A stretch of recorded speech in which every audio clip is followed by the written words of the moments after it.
I'm Charlie Soto. I've got some 20 years in experience within the IT domain, having started doing the tech support on the phone originally back in the late 90s, and then progressing through to become a network analyst, then second, third line support engineer, dealing with infrastructure, and moving into security slowly as a security analyst, and then becoming a security architect.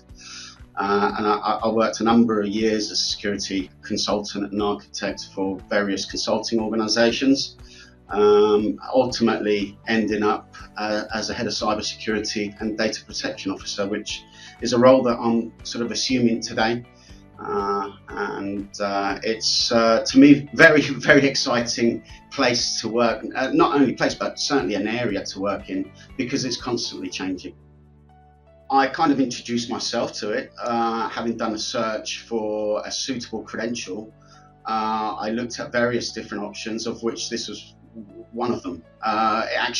It was because it met my personal requirements that I pursued this particular credential. Yeah. For me, it's kind of cemented the fact that I have the knowledge to perform the tasks of a Ciso. By gaining the credential. Obviously, when you take this particular credential, you also have to be approved with the relevant experience that you've held in the past, and that in itself is not an easy thing to prove, because you need, one, the knowledge, and two, the years of experience behind you in order to get this particular credential. Yeah, so for me, it was actually the experience of the instructor itself, and his ability to be able to answer more complex questions as it progressed.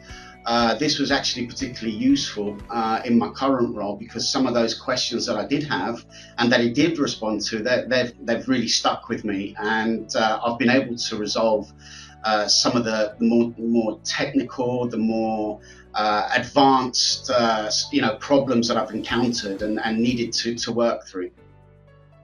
So one of the things that I found very daunting, sort of looking for a CISO role or for a head of cybersecurity role or data protection officer, as I'm working also as part of my role, was trying to find a credential that actually covered all the different areas and brought all your knowledge out in one go. And what I mean by that is, most people understand what you need to do to be a CISO, but they can't put it together in a logical way.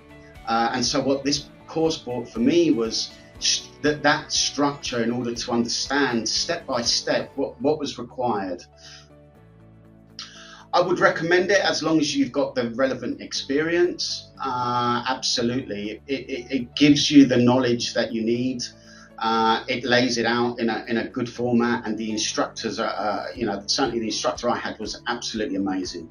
Many years of experience, and it really came out through the course.